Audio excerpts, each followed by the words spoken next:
Boris Vallaud, qui est le chef des députés socialistes, hier a lancé un véritable ultimatum au gouvernement sur la discussion budgétaire qui commence cet après-midi à 15 h dans l'hémicycle. Il y a eu un avertissement, y compris en commission des finances, qui a, depuis le début de la semaine, cherché à examiner le texte qui était proposé par le gouvernement.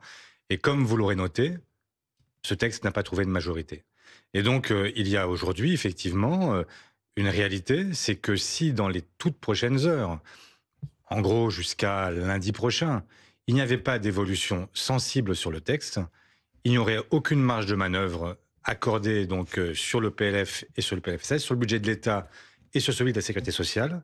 Et donc, en réalité, ce serait terminé. Alors, attendez, donc, pour que celles et ceux qui nous regardent comprennent bien, ce que vous dites ce matin, et ce qu'a dit Boris Vallaud hier, c'est en clair, s'il n'y a pas de taxe Zuckman, s'il n'y a pas de retour de l'impôt de solidarité sur la fortune, s'il n'y a pas de mesures majeures avec des milliards à la clé sur la fiscalité des plus riches, il n'y aura pas de budget, vous ne voterez pas, et en plus, vous ferez tomber le gouvernement. C'est bien ça? Vous avez bien compris. Vous avez bien compris, tout simplement parce que... Alors, je veux quand même préciser les choses. Il ne s'agit pas de dire que nous serions des taxophiles, le but n'est pas là.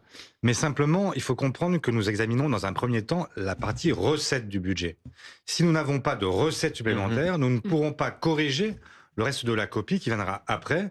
Et par exemple, moi je ne voterai jamais, et je me battrai même contre un budget qui ferait les poches des retraités, des malades, des jeunes, des familles. Tout ça n'est pas supportable. On ne peut pas demander à toutes ces catégories-là de la population, aux classes populaires, aux classes moyennes, de continuer à faire des efforts quand les plus riches n'en font pas. Et ce que tout le monde doit comprendre, c'est que tout ce que les plus riches ne paieront pas, tous les autres auront à le payer.